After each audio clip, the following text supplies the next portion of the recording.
1772 সালের আজকের এই দিনে একজন মানুষ জন্মগ্রহণ করেছিলেন। নাম তার রামমোহন রায়। এই রামমোহন রায়ের কিছু অবদান এবং বাংলা ভাষায় বিশেষ করে তার কি অবদান আছে এবং বাংলা ব্যাকরণে তার কি অবদান আছে সেই বিষয় নিয়ে একটুখানি বলবো। আমরা জানি যে বাংলা ভাষার ব্যাকরণ নিয়ে এই রাজা রামমোহন রায়ের আগে আরও কয়েকটি গ্রন্থ প্রকাশিত হয়েছে।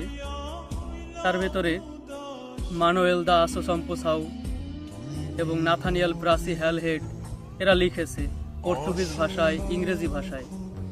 কিন্তু 1826 সালে এসে এই রামমোহন রায় কি করল, উনি একটি ব্যাকরণ গ্রন্থ লিখল। সেই ব্যাকরণ গ্রন্থটির নাম হচ্ছে Bengali grammar in English language, অর্থাৎ ইংরেজি ভাষায় বাংলা ব্যাকরণ। পরবর্তীতে তিনি কি করলেন, 1833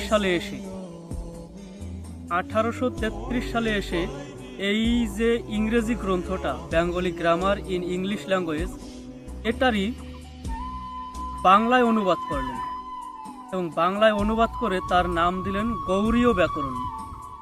আর আমরা জানি এই গৌড়ীয় ব্যাকরণটাই হচ্ছে বাংলা সাহিত্যের তথা বাংলা ব্যাকরণ জগতে সর্বপ্রথম ব্যাকরণ, যেই ব্যাকরণটা সম্পূর্ণ বাংলা ভাষায় রচিত।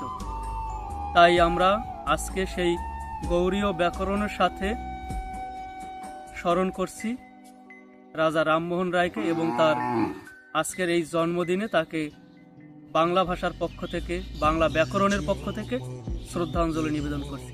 ধন্যবাদ।